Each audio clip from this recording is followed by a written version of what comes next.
आप देख रहे हैं इंडिया टाउन न्यूज, भारत की बात। नमस्कार, स्वागत है आपका हमारे खास बुलेटिन खबरें राजनांदगांव में और मैं हूं आपके साथ निशा। चलिए खबरों की शुरुआत करते हैं, पर उससे पहले एक नजर आज की हेडलाइंस पर। राजनांदगांव में विशाल शिवलिंग का भव्य दुग्धाभिषेक, पताल भैरवी में शिव भक्तों का उमड़ा सैलाब, शिवलिंग पर चढ़ी दूध की धारा, सावन में शिवलिंग का भव्य अभिषेक। जन्मदिन पर मंदिर पहुंचे महापौर मधुसूदन यादव, वृद्धाश्रम में फल बांटकर मनाया जन्मदिन, पार्षदों समर्थकों ने महापौर को दी बधाई। नो पार्किंग बनी मुसीबत, सड़कों पर बेतरतीब पार्किंग, बिगड़ी ट्रैफिक व्यवस्था, जाम से परेशान।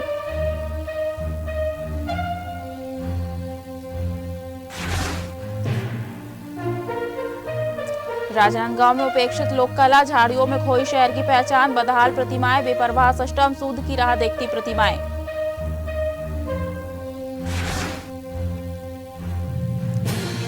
अंडरब्रिज पर ग्रामीणों का आक्रोश, अचानकपुर में अंडरब्रिज की मांग, रेलवे ट्रैक ने रोकी ग्रामीणों की राह, अंडरब्रिज के लिए ग्रामीणों का मोर्चा।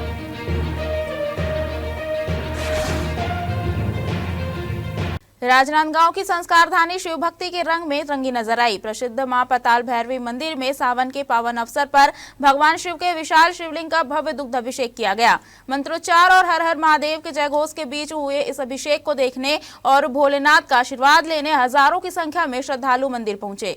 नमस्कार, मैं हूं सौरभ ताम्रकार और आप देख रहे हैं इंडिया टाउन न्यूज, भारत की बात। इस वक्त मैं मौजूद हूं छत्तीसगढ़ प्रदेश के संस्कारधानी कहे जाने वाले राजनांदगांव जिले पर। इस राजनांदगांव जिले पे छत्तीसगढ़ पर सबसे सुप्रसिद्ध एक मंदिर है जिसे मां पाताल भैरवी मंदिर कहा जाता है। इस मंदिर का निर्माण जो है एक भव्य शिवलिंग के स्वरूप में किया गया है और तब से ही ये मंदिर पूरे छत्तीसगढ़ प्रदेश में प्रसिद्ध है। आज 22 तारीख का दिन है और इस 22 तारीख को भगवान शिवलिंग का महादूधाभिषेक किया जा रहा है, जिसके लिए आयोजक समिति के द्वारा लगातार तैयारी पूरी की जा चुकी है और यही वो कलश है जिसके माध्यम से इस कलश को भगवान श्री शिवलिंग के ऊपर में ले जाया जाएगा और ले जाने के बाद इस विशाल शिवलिंग का दूधाभिषेक करवाया जाएगा।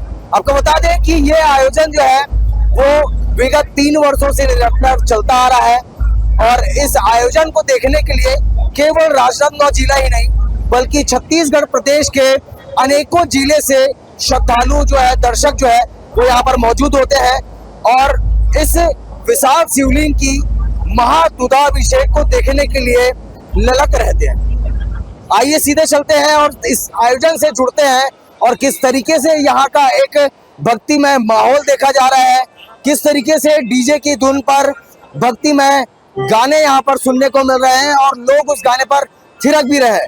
भक्तों से भी बात करेंगे, आयोजन समिति से भी बात करेंगे और इस कार्यक्रम का विशेष आकर्षण का केंद्र यानी कि भगवान शिवलिंग का वो दूधाभिषेक को भी दिखाएंगे। सीधे चलते हैं और आगे उन तस्वीरों की ओर आगे बढ़ते हैं।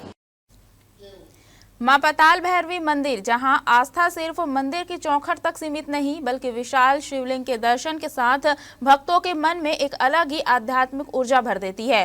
सावन के पवित्र महीने में इसी विशाल शिवलिंग का दुग्धाभिषेक किया गया। विधि विधान से पूजा अर्चना, मंत्रोच्चार और भोलेनाथ के जयकारों के बीच जब शिवलिंग पर दूध की धारा चढ़ी तो पूरा मंदिर परिसर भक्तिमय हो उठा।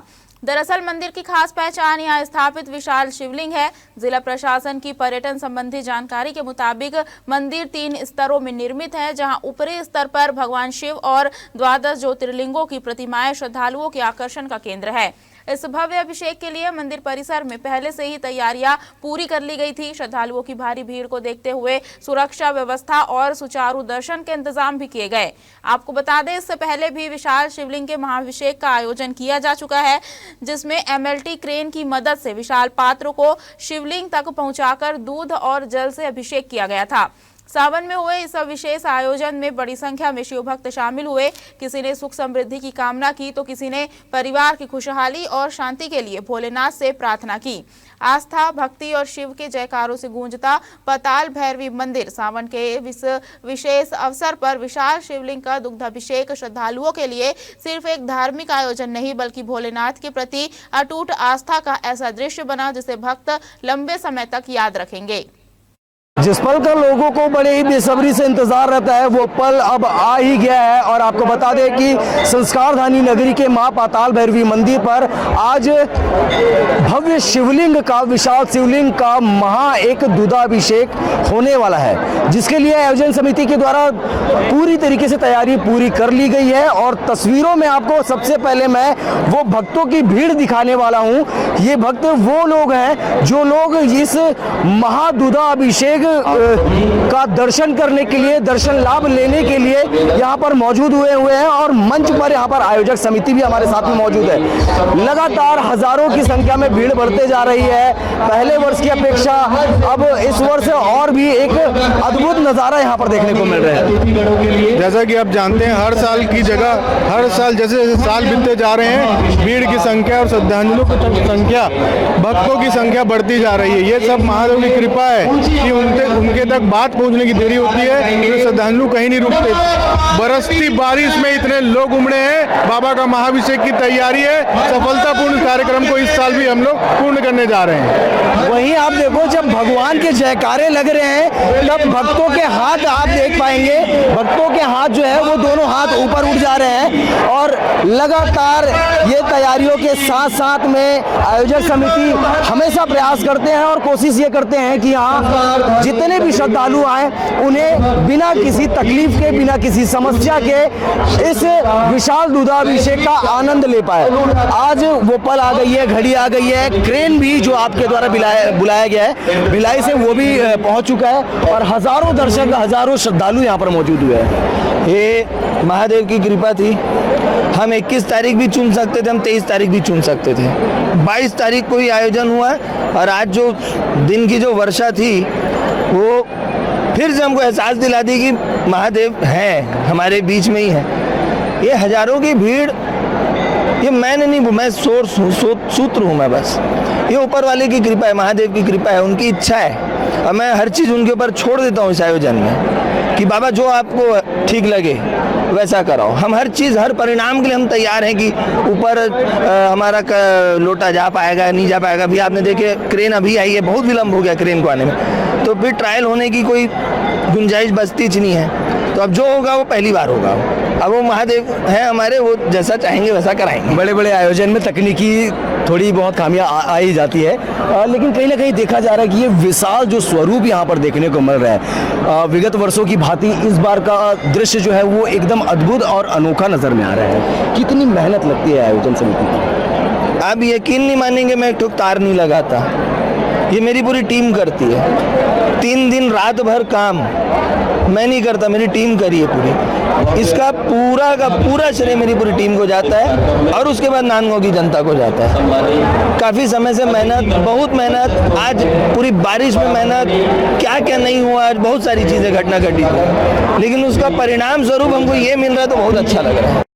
नगर के महापौर मधुसूदन यादव ने अपने जन्मदिन की शुरुआत धार्मिक एवं सामाजिक गतिविधियों के साथ की। सुबह उन्होंने शीतला मंदिर पहुंचकर माता के दर्शन किए और नगरवासियों की सुख समृद्धि की कामना की। इसके बाद महापौर वृद्धाश्रम पहुंचे, जहां उन्होंने वृद्धजनों से मुलाकात कर फल वितरित किए। इस दौरान महापौर ने बुजुर्गों का आशीर्वाद लिया और उनके साथ समय बिताया। इसके पश्चात उन्होंने जगन्नाथ मंदिर पहुंचकर भगवान श्री कृष्ण के दर्शन किए और आशीर्वाद प्राप्त किया। आपको बता दें, महापौर के जन्मदिवस के अवसर पर साथी पार्षदों एवं जनप्रतिनिधियों ने ऊर्जा पार्क में विशेष आयोजन किया। यहां पार्षदों, जनप्रतिनिधियों और समर्थकों ने उन्हें जन्मदिन की शुभकामनाएं दी एवं स्वस्थ, सुखी और दीर्घायु जीवन की कामना की। इसके साथ ही जन्मदिन के अवसर पर दिन भर महापौर को बधाई देने वालों का सिलसिला जारी रहा। रेलवे ट्रैक ने ग्राम पंचायत अचानकपुर के ग्रामीणों की राह ऐसी रोकी है कि अब मामला सिर्फ रास्ते का नहीं बल्कि रोजमर्रा की जिंदगी और सुरक्षा का बन गया है। लंबे समय से अंडरब्रिज की मांग कर रहे ग्रामीणों का सब्र अब जवाब देने लगा है। गांव में विरोध के स्वर तेज हो गए हैं और ग्रामीणों ने साफ चेतावनी दी है, मांग पूरी नहीं हुई तो रेल की रफ्तार रोकेंगे। दरअसल अचानकपुर के ग्रामीणों के लिए रेलवे लाइन पार करना या लंबा वैकल्पिक रास्ता अपनाना रोज की मजबूरी बन चुका है। स्कूल जाने वाले बच्चों से लेकर बुजुर्गों और महिलाओं तक हर किसी को आवागमन में परेशानी उठानी पड़ रही है। सबसे बड़ा सवाल सुरक्षा को लेकर है। ग्रामीणों का दावा है कि अंडरब्रिज की मांग कई बार रेलवे अधिकारियों और जनप्रतिनिधियों के सामने रखी जा चुकी है, लेकिन कार्रवाई के नाम पर अब तक ठोस समाधान नजर नहीं आया। यही वजह है कि गाँव में नाराजगी लगातार बढ़ रही है। ग्रामीणों का कहना है कि अंडरब्रिज उनके लिए सुविधा से कहीं ज्यादा जरूरी है। यह बच्चों की सुरक्षा, मरीजों की समय पर आवाजाही और पूरे गांव की कनेक्टिविटी से जुड़ा मुद्दा है। अब ग्रामीण चाहते हैं कि रेलवे और प्रशासन मौके पर पहुंचकर समस्या को देखे और स्थायी समाधान की दिशा में कदम उठाए। अचानकपुर में अब सवाल सिर्फ अंडरब्रिज का नहीं बल्कि उस रास्ते का है जो गांव की जिंदगी को आसान बना सकता है। ग्रामीणों ने अपना रुख साफ कर दिया है। अगर मांग पर जल्द फैसला नहीं हुआ तो अगला कदम आंदोलन होगा। निश्चित ही यह समस्या काफ़ी 70-80 सालों से एक बहुत बड़ा समस्या था, जिसमें हमारे स्कूली बच्चे पार करते समय अनबैलेंस होकर गिर जाता था, उसका यूनिफॉर्म ख़राब हो जाती थी, स्कूल नहीं जा पाते थे। और इसका समस्या के कारण पिछले वर्ष डॉक्टर साहब, आदरणीय डॉक्टर साहब रमन सिंह जी अभी आए थे, उनको भी अवगत कराया था आवेदन के माध्यम से। और माननीय पूर्व सांसद अभिषेक सिंह जी और अभी वर्तमान सांसद संतोष पांडे जी, तत्कालीन कलेक्टर नरेंद्र भूरे सर के पास भी हमने आवेदन लेके गए थे, लेकिन सिर्फ निराशा ही हाथ लगी। हमें बार बार कहा जाता था कि रेलवे हायर अथॉरिटी को आपका आवेदन भेज दिया गया है। उसके बाद जो है हमें न ही कोई लिखित में जवाब मिला, न ही कोई जिम्मेदार अधिकारी हमारे पास हमारा संज्ञान लेने आए। राजनांदगांव में भारत सरकार के सूचना एवं प्रसारण मंत्रालय के पत्र सूचना कार्यालय रायपुर द्वारा नशा मुक्त युवा विकसित भारत संकल्प अभियान विषय पर पत्रकार वार्तालाप एवं कार्यशाला का आयोजन किया गया। कार्यक्रम का उद्देश्य युवाओं को नशे की गिरफ्त से बचाना, उन्हें राष्ट्र निर्माण की मुख्य धारा से जोड़ना और समाज में नशा मुक्ति को लेकर व्यापक जागरूकता पैदा करना रहा। संस्कारधानी राजनांदगांव में एक अनोखा कार्यक्रम नशा मुक्त युवा फॉर संकल्प अभियान कार्यक्रम जनसंपर्क विभाग के द्वारा राजनांदगांव के एबिस ग्रीन होटल में रखा गया है, जहां पर आप देख सकते हैं कि एक कार्यक्रम किया जा रहा है जिसमें युवाओं को नशा मुक्त रहें और राष्ट्र निर्माण में हाथ बटाए, जिसका एक अनोखा कार्यक्रम किया जा रहा है जनसंपर्क विभाग के द्वारा। इसमें विशिष्ट अतिथि ड्रग विभाग के HOD वगैरह आए हुए हैं और राजनांदगांव के वरिष्ठ पत्रकार और रायपुर से भी वरिष्ठ पत्रकार यहाँ पर उपस्थित हुए हैं, जो नशा मुक्त भारत बनाने पर अपनी अपनी स्पीच दे रहे हैं, अपनी अपनी बात रख रहे हैं, ताकि नशा मुक्त युवा एक नया राष्ट्र निर्माण पर अपना योगदान दे सके। आइए जानते हैं कि क्या कार्यक्रम है और क्या उद्देश्य है, मुख्य उद्देश्य कार्यक्रम का जानने की कोशिश करेंगे। बन रही है हमारे साथ पूरी खबर। कार्यक्रम में ड्रग विभाग के जोनल डायरेक्टर सहित विभागीय अधिकारी, वरिष्ठ पत्रकार और जनसंपर्क विभाग से जुड़े अधिकारी उपस्थित रहे। कार्यशाला के दौरान नशे के बढ़ते दुष्प्रभाव, युवाओं पर इसके प्रभाव एवं नशे से होने वाले सामाजिक और स्वास्थ्य संबंधी नुकसान पर विस्तार से चर्चा की गई। ड्रग विभाग के अधिकारियों ने नशे के खिलाफ चलाए जा रहे अभियानों की जानकारी देते हुए युवाओं को नशे से दूर रखने के लिए आवश्यक उपायों और जागरूकता गतिविधियों पर प्रकाश डाला। वहीं वरिष्ठ पत्रकारों ने नशा मुक्ति अभियान में मीडिया की भूमिका पर अपने विचार साझा किए। इसके अलावा कार्यक्रम स्थल पर जनसंपर्क विभाग की ओर से फोटो प्रदर्शनी भी लगाई गई। प्रदर्शनी में नशा मुक्ति जागरूकता और इसके सामाजिक प्रभावों से जुड़े विभिन्न पहलुओं को तस्वीरों के माध्यम से प्रदर्शित किया गया। आयोजकों के अनुसार नशा मुक्त युवा विकसित भारत संकल्प अभियान को व्यापक स्तर तक पहुंचाने के लिए प्रत्येक रविवार अलग अलग शहरों और जिलों में इस तरह के कार्यक्रम आयोजित किए जाएंगे। अभियान का लक्ष्य नशे के खिलाफ जनभागीदारी को मजबूत करना और युवाओं को स्वस्थ, सुरक्षित और विकसित भारत के निर्माण में सहभागी बनाना है। पत्र सूचना कार्यालय रायपुर द्वारा आज राजनांदगांव में नशा मुक्त युवा फॉर विकसित भारत संकल्प अभियान के अंतर्गत पत्रकारों के लिए वार्तालाप का कार्यक्रम का आयोजन किया गया था। इसमें राजनांदगांव के सभी पत्रकारों को नशा मुक्ति के संबंध में नारकोटिक्स कंट्रोल बोर्ड द्वारा जो काम किया गया जा रहा है, जो जन जागृति का कार्य किया जा रहा है, उसके संबंध में हमने जानकारी दी है। इसके अलावा ब्रह्म कुमारी की श्रीमती प्रियंका शुक्ला बहन ने भी नशा मुक्ति के साथ साथ नशा करने के कारण होने वाले परिणाम और उसके ऊपर जो उपायों के बारे में जानकारी प्रदान की है। आपने देखा कि कार्यक्रम में लोगों ने क्या क्या बताया। नशा मुक्ति युवा फिर विकसित भारत कार्यक्रम में एक अनोखा संदेश, ताकि 2047 में जो विकसित भारत का सपना नरेंद्र मोदी लेकर के चल रहे हैं, उसमें युवाओं का बहुत बड़ा योगदान है। इसको लेकर के आज यह कार्यक्रम राजनांदगांव संस्कार धानी में किया गया था और उन्होंने बताया कि हर रविवार अलग अलग प्रदेश में अलग अलग जिलों में यह कार्यक्रम किया जाएगा। राजनांदगांव जनसंपर्क के द्वारा भी फोटो प्रदर्शनी यहाँ पर लगाई गई है। आप देख सकते हैं मेरे पीछे फोटो प्रदर्शनी लगी हुई है। ये फोटो प्रदर्शनी में भी एक अनोखा संदेश, एक महत्वपूर्ण विषय जो नशा मुक्ति की ओर एक अनोखा कार्यक्रम। ऐसे ही खबरों के लिए बने रही है हमारे साथ। मैं विश्वनाथ देवगन, आपका अपना channel India town news Bharat की। श्रमिकों की समस्याओं के समाधान और उन्हें शासन की योजनाओं का लाभ दिलाने के लिए श्रम विभाग की ओर से जिले की ग्राम पंचायतों में मोबाइल कैंप लगाए जा रहे हैं। कैंप में श्रमिकों को विभिन्न योजनाओं की जानकारी देने के साथ पात्र श्रमिकों से आवेदन भी लिए जा रहे हैं। श्रम विभाग ने श्रमिकों से अपील की है कि वे अपने क्षेत्र में लगने वाले मोबाइल कैंप में पहुंचकर नया श्रमिक पंजीयन का नवीनीकरण और जरूरी संशोधन के लिए आवेदन करें। हाल ही में राजनांदगांव शहर के वार्ड क्रमांक 35 लखोली और डोंगरगांव विकासखंड के ग्राम चिचदो में मोबाइल कैंप लगाए गए। इन कैंपों में कुल 115 श्रमिक शामिल हुए। इसमें 30 श्रमिकों ने छत्तीसगढ़ असंगठित कर्मकार राज्य सामाजिक सुरक्षा मंडल और 3 श्रमिकों ने छत्तीसगढ़ भवन एवं अन्य सन्निर्माण कर्मकार कल्याण मंडल में नए पंजीयन के लिए आवेदन किया। इसके अलावा 2 श्रमिकों ने नवीनीकरण और 1 श्रमिक ने संशोधन के लिए आवेदन दिया। ई श्रम साथी ऐप के माध्यम से एक रजिस्ट्रेशन भी किया गया। वहीं 20 पंजीयन श्रमिकों को विभिन्न सरकारी योजनाओं की जानकारी दी। इस संबंध में श्रम विभाग के अधिकारियों ने कहा कि मोबाइल कैंप के जरिए श्रमिकों को उनके घर के पास ही पंजीयन और योजनाओं से जुड़ी सुविधाएं उपलब्ध कराने का प्रयास किया जा रहा है। राजनांदगांव शहर में बिगड़ती यातायात व्यवस्था अब आम जनता के लिए परेशानी का कारण बनती जा रही है। बढ़ते ट्रैफिक के बीच नो पार्किंग जोन में खड़े वाहन, सड़क किनारे बेतरतीब पार्किंग और सड़कों पर बैठे मवेशियों ने यातायात व्यवस्था की पोल खोल दी है। शहर के कई प्रमुख चौक चौराहों पर आए दिन जाम की स्थिति बन रही है, जिससे वाहन चालकों के साथ पैदल राहगीरों को भी मुश्किलों का सामना करना पड़ रहा है।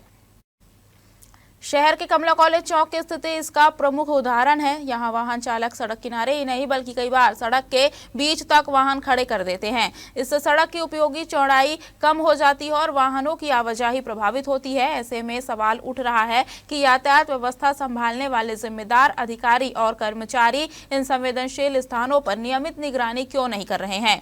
क्या कार्रवाई केवल कागजों तक सीमित है? शहरवासियों का कहना है कि नो पार्किंग में खड़े वाहनों पर नियमित कार्रवाई, अव्यवस्थित पार्किंग पर नियंत्रण और सड़कों से मवेशियों को हटाने के लिए प्रभावी व्यवस्था जरूरी है। अगर समय रहते ठोस कदम नहीं उठाए गए तो किसी बड़े हादसे से इनकार नहीं किया जा सकता। वक्त हो चुका है छोटे से ब्रेक का। बने रहिए इंडिया टाउन न्यूज के साथ। क्या आप बाल झड़ने से परेशान हैं?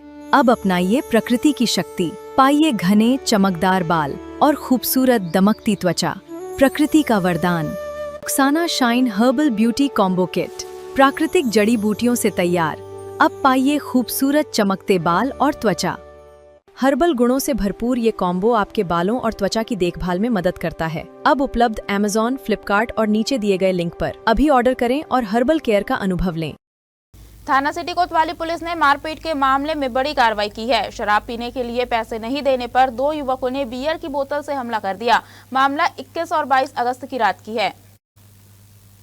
जानकारी के मुताबिक प्रार्थी काम से घर लौट रहा था। रात करीब 10:30 से 11 बजे के बीच बग्गा बार के सामने उसके ही मोहल्ले के अजय यादव और हेमंत यादव मिले। इसके बाद दोनों ने शराब पीने के लिए 1000 रुपए मांगे। प्रार्थी ने मना किया तो दोनों ने गालियां देते हुए पास रखी बियर की बोतल से सिर पर हमला कर दिया। जान से मारने की धमकी देकर दोनों भाग गए। रिपोर्ट पर थाना कोतवाली में अपराध दर्ज किया गया। शिकायत के बाद दोनों को पातासाजी कर थाने लाया गया। पूछताछ में आरोपियों ने जुर्म कबूला, जिसके बाद आरोपियों को न्यायिक रिमांड पर जेल भेजा गया है।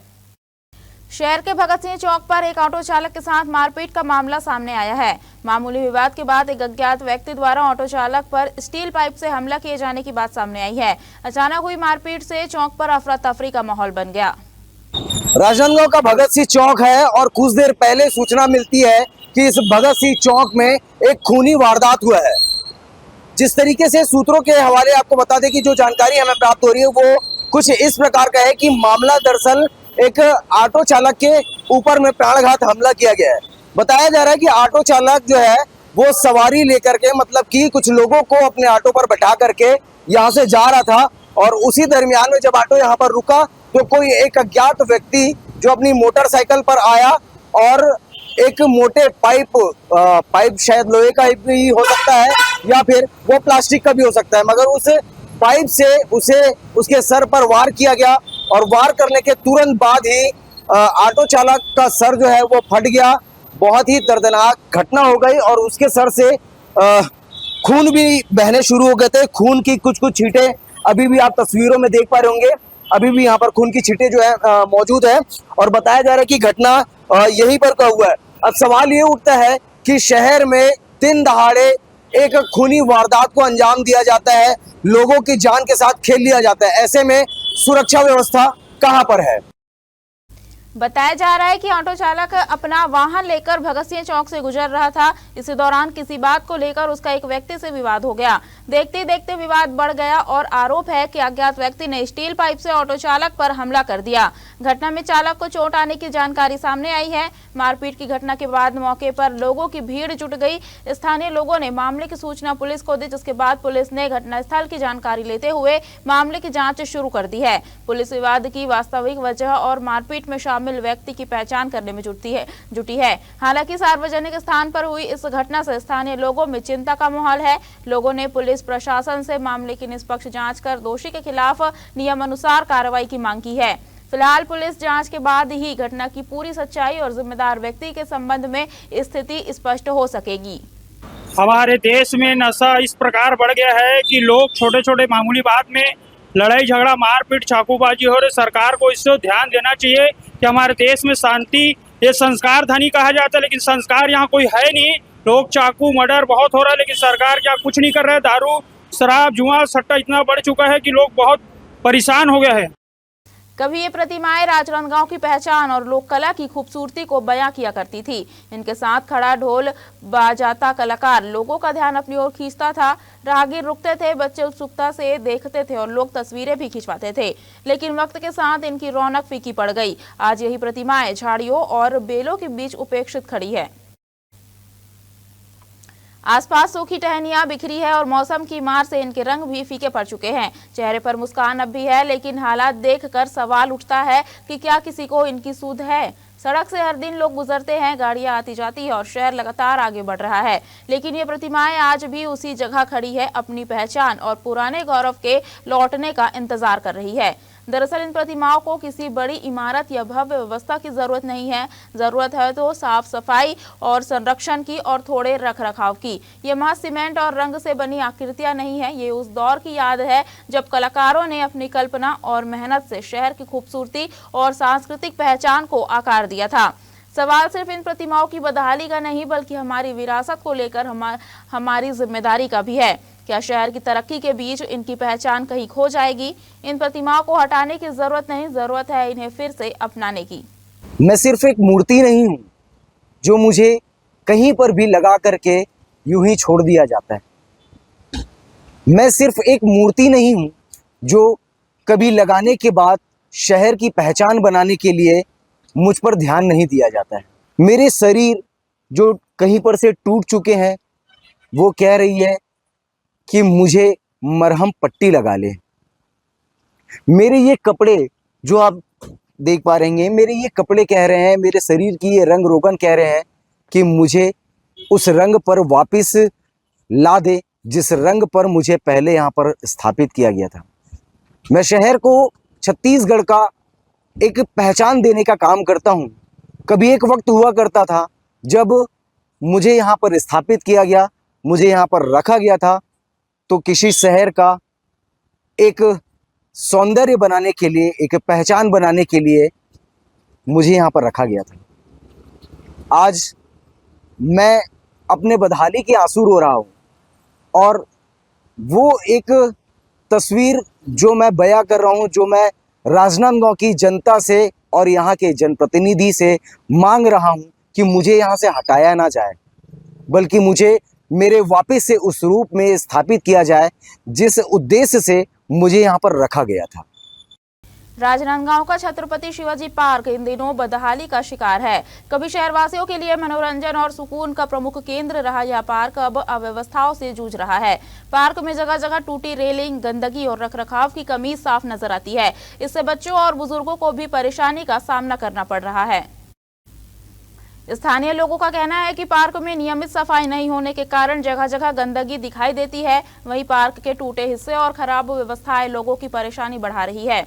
नागरिकों के मुताबिक कई बार जिम्मेदार अधिकारियों का ध्यान इस ओर आकर्षित कराया गया, लेकिन अब तक स्थायी सुधार नहीं हुआ है। वहीं स्थानीय लोगों का आरोप है कि शाम होते ही पार्क परिसर में शराब पीने वालों का जमावड़ा लग जाता है। इससे परिवार के साथ पार्क में आने वाले लोगों में असहजता और सुरक्षा को लेकर चिंता बनी रहती है। नागरिकों ने मांग की है कि पार्क में नियमित साफ सफाई, टूटी रेलिंग और अन्य व्यवस्थाओं की मरम्मत के साथ शाम के समय निगरानी और गश्त बढ़ाई जाए। लोगों का कहना है कि शहर के महत्वपूर्ण सार्वजनिक स्थल छत्रपति शिवाजी पार्क को बेहतर सुविधाओं और नियमित रखरखाव के जरिए फिर से परिवारों के लिए सुरक्षित और आकर्षक बनाया जाना चाहिए। नमस्कार, मैं हूं सौरभ ताम्रकार और आप देख रहे हैं इंडिया टाउन न्यूज भारत की बात। संस्कार धानी कहे जाने वाले राजनांदगांव में राजनांदगांव के नगर निगम प्रशासन के द्वारा एक पार्क बनाया था जिसका नाम है छत्रपति शिवाजी पार्क। इस पार्क का उद्देश्य था कि इस पार्क को एक अच्छे रूप में देना और आम जनता को सौंप देना, ताकि आम जनता यहाँ पर आ करके वॉक कर सके, चल फिर सके, यहाँ घूम फिर सके और तरह तरह के आयोजन और कार्यक्रम भी यहाँ पर हो सके। मगर आज ये पार्क शिवाजी पार्क जो है वो अपने बदहाली के आंसू रो रहा है। तस्वीरों में आप देख पा रहे होंगे, ये वो शिवाजी पार्क की तस्वीरें हैं जो बयां कर रही है कि यहाँ का देख रेख कोई व्यवस्था बिल्कुल भी नहीं है। यहाँ मूर्ति लगाई गई छत्रपति शिवाजी महाराज की, मगर ये भी महाराज जी को केवल और केवल छत्रपति जयंती के समय में बस पूजे जाते हैं। यहाँ पर लोग इकट्ठा होते हैं, भीड़ आती है, पूजा पाठ होते हैं और उसके बाद वापस से लोग चले जाते हैं। यहाँ की वर्तमान की स्थिति बता रहा हूँ कि जो जिम्मेदार है उनके देख रेख के अभाव की वजह से, देख रेख नहीं होने की वजह से आज यहाँ की स्थिति जो है वो बदहाली पूर्वक नज़र में आ रही है। चारों तरफ से जो यहाँ के रेलिंग लगाए गए थे वो पूरी तरीके से टूट फूट चुकी है और देखा तो ये भी जा रहा है कि यहाँ असामाजिक तत्वों का भी डेरा लगातार बने हुए रहता है। जिस तरीके से हमने तस्वीरों को यहाँ पर कैद किया, उस तस्वीरों में साफ ये दृश्य नज़र में आता है कि शाम होते ही यहाँ असामाजिक तत्वों का जमावड़ा बैठ जाता है और शराब सेवन का काम शुरू होता है। अब देखना तो ये होगा कि इस खबर के चलने के बाद क्या इस पार्क को, इस पार्क के उद्देश्य से, जिस उद्देश्य से इस पार्क को बनाया गया था, क्या उस उद्देश्य के लिए इसे रख रखाव किया जाएगा, क्या इसकी देखभाल होगी और क्या आम जनता को वो एक स्वच्छ वातावरण में एक अच्छा पार्क मिल पाएगा। राष्ट्रीय क्षय उन्मूलन कार्यक्रम के तहत टीबी मुक्त भारत अभियान के लिए जिले के 5 गांवों का चयन पायलट ग्राम के रूप में किया गया है। इनमें छोरिया विकासखंड का मासूल, राजनांदगांव विकासखंड के खैरझिटी और बुंदेली कला डोंगरगांव का करमतरा और डोंगरगढ़ का मुसरा कला गांव शामिल है।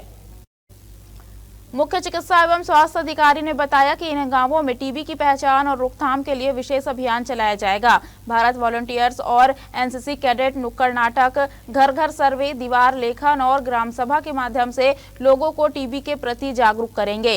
वहीं जिला क्षय अधिकारी ने बताया कि पायलट ग्रामों के लिए 25 माई भारत वॉलंटियर्स और 25 एनसीसी कैडेट का चयन किया गया है। ये कार्यकर्ता समय समय पर गाँवों में टीबी जागरूकता से जुड़ी विभिन्न गतिविधियां करेंगे। दरअसल स्वास्थ्य विभाग का लक्ष्य जिले को टीबी मुक्त बनाना है। इसके लिए गांवों में लगातार जांच, जागरूकता और उपचार से जुड़ी गतिविधियां की जा रही है। हमारे खास बुलेटिन खबरें राजनांदगांव में फिलहाल इतना ही। अब मुझे दीजिए इजाजत और आप देखते रहिए इंडिया टाउन न्यूज, भारत की बात। नमस्कार। आप देख रहे हैं इंडिया टाउन न्यूज, भारत की बात।